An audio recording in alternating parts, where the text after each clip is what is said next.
If there's one video game character who I like more than any other, which there is, it's Yoshi. I mean, what's not to like? He's friendly, he's useful, and he can turn into a freaking dragon. He was first introduced in a little game called Super Mario World for the SNES, which is one of my favorite 2D platformers of all time. It didn't take long for Yoshi's popularity to get to the point where he got his own game, Super Mario World 2 Yoshi's Island. Don't let the title fool you, this game is not like its predecessor. In fact, many argue that it shouldn't even be considered a Mario game because you can play as Yoshi and not Mario. Mario's in it, sure, but he's more like a plot device than a major aspect of the game. I've never played Yoshi's Island, but from what I've heard, it's an amazing game, with some even considering it better than the original. There have been many other Yoshi games afterwards, like Yoshi's Story, Yoshi Touch and Go, and the upcoming Yoshi's Woolly World, which I'm certainly excited about. However, the most recent in the series, and the one that people are talking about the most right now, is Yoshi's New Island for the Nintendo 3DS. Like A Link Between Worlds, Yoshi's New Island is essentially a reimagining of a Super Nintendo classic for the 3DS, just with all new levels and a few gimmicks to spice things up a bit. So, what makes Yoshi's New Island so great? Well, I already know because I played it. I'm just asking that question to build suspense. The story goes like this. A stork is bringing baby Mario and Luigi to try and find their real parents. The Kamek feels like being a jerk, so she tries to steal the babies. She manages to kidnap baby Luigi, and baby Mario just falls from the stork into Egg Island, where he is found by the Yoshis, who decide to reunite him with his lost brother by storming baby Bowser's castle. Okay, can someone please explain to me why Egg Island is on a floating sphere of water over the ocean? What is this, Super Mario Galaxy? Half I feel confirmed. Anyways, as you can probably tell, Yoshi's New Island isn't terribly reliant on story. And it's clear that Nintendo tries to focus mostly on the gameplay, which is just how I like it. Honestly, I'm not playing The Last of Us or anything like that until I hear some good things about how it plays, thank you very much. Luckily, the gameplay is some of the best I've ever seen on the 3DS. Where do I start, though? Oh yeah, it's a platformer.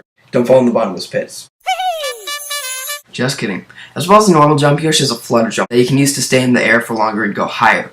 He has three main methods of attack: jumping, swallowing, and throwing eggs. After swallowing an enemy, he can either spit them out, but was the fun in that, or swallow them and turn them into an egg. Egg throwing is easy. Press the button and line up the cursor with whatever you want to shoot. There are many points when you need eggs to find a secret or progress through the level. When there is, there will always be either a block you can hit to get some more, or infinitely respawning enemies for you to swallow. Because of this, backtracking is rarely necessary. You can only carry up to 6 eggs at a time, however, so use them wisely. You can also ricochet eggs off walls in order to hit something, which you will need to master if you want to 100% it. Unlike Mario, where he dies if he's hit enough times, if Yoshi is hit by an enemy, baby Mario falls off and you have to rescue him before the time runs out. Yoshi can be hit as many times as possible, but you won't have to restart unless time runs out. I just realized something. Yoshi's a freaking tank. Nothing can stop him. Except for lava, and pits, and spikes. Those are insta-kill. They kill you. Instantly. If your time runs out, Kamek's minions will snatch baby Mario and you'll have to restart the level. The amount of time you have depends on the amount of Starmen you've collected. Starmen can be found in many different ways, usually by going through certain rings and killing some enemies. The most time you can have at once is 30 seconds. If you get hit and save baby Mario in time, your amount of Starmen will begin to rise back to 10. If you have 10 or more left when you get them back, it's too late. Those Starmen are gone. In order to 100% the game, you have to beat each level with 30 Starmen, meaning that if you have 30, you fight a boss and get hit once, you're going to have to restart no matter what. It's annoying, to say the least. But that's not all, folks. You also have to collect 20 red coins in each level, as well as all 5 smiley flowers. Smiley flowers have another effect as well. In order to complete a level, you have to go through the goal ring at the end of the stage. Each time you go through it, you'll have a chance of earning medals that depends on the amount of flowers you got. The more flowers you have, the greater your chances are, and the more medals you'll earn. You can only earn 5 at a time, but you can get a total of 30 from each level. This means that in order to collect every medal in the game, you'll have to go through these levels 6 times each. Super Mario 3D Land is less tedious to 100% than this. 10 medals give you a 1-up, 20 gives you 3 1-ups, and 30 unlocks a bonus stage which you can use to gain extra lives. Pretty much the only power-up in the game, unless you count the watermelons, is the Superstar, which makes Yoshi impervious to any attack, allows him to move much faster, and lets him walk on walls.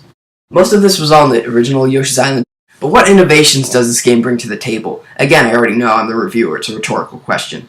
Well, first of all, Yoshi's New Island introduces Mega Egg Dozers, gargantuan eggs that you can get from swallowing large enemies. These are kind of like the Mega Mushroom in New Super Mario Bros., where a huge meter fills up depending on how much crap you destroy with it. You can even rack up a few extra lives if you're good enough. I like this new feature, but it isn't exactly a huge innovation, kind of like the anti-gravity in Mario Kart 8. It's cool, but it's not that much. Luckily, Yoshi's New Island proves that it has much more than one small gimmick under its belt. It has 2 small gimmicks. Shut up. Probably the biggest things this game adds are the vehicle transformations. Upon entering a whirly gate, Yoshi can transform into either a helicopter, a jackhammer, a minecart, a hot air balloon, a bobsled, or a submarine. Okay, admittedly, these aren't really that game-changing, but they are pretty cool. So in terms of innovation, we have giant eggs and vehicles with eyes.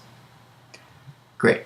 However, the game doesn't necessarily need to be that innovative in order to have its own identity. Sometimes the level design can make it feel totally different from past installments, and thus the feeling of blandness is non-existent. Take Super Mario Bros. 3, for example. It didn't have that much gameplay-wise, other than a few power-ups, but it sure as heck has its own identity. I would say the same for Yoshi's New Island, but I haven't played the SNES game, so I can't say for sure. But I can definitely say that Yoshi's New Island is the best 2D platformer of 2014 so far. Actually, no I can't, but it's still awesome. Nevertheless, I still have a ton of fun with it, not because of its innovative gameplay elements, but because of the top-notch level design. There are tons of different kinds of levels you'll find in your adventure. This keeps the game from feeling repetitive and will keep you going the whole way through, just as a 2D platformer should, which is something that many developers need to learn. There are grasslands, poison swamps, snowy areas, underground levels, fortresses, volcanoes, sky levels, levels with beanstalks, levels with moving platforms, levels with balloons, levels with ski lifts, levels with crumbling rocks, auto-scrolling levels, levels with seesaws, and levels with pathetic bosses.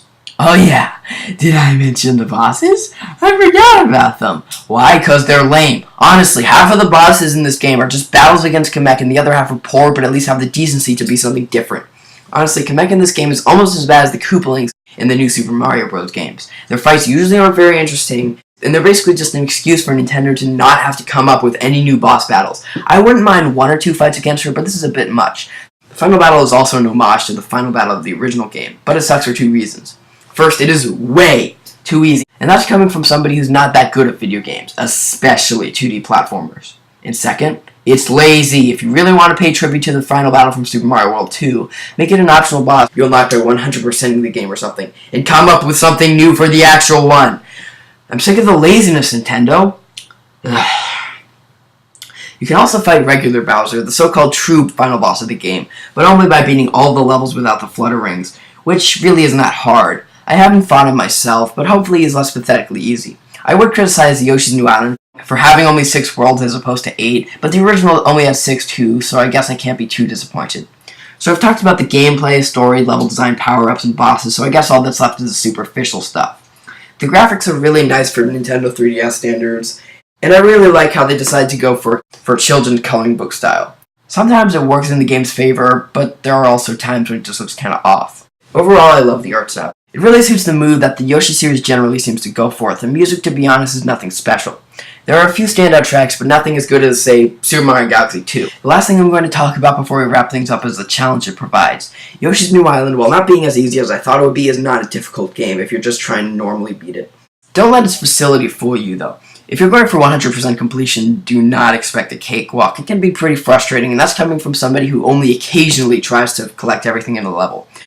Yoshi's New Island is an overall very enjoyable game despite getting average reviews.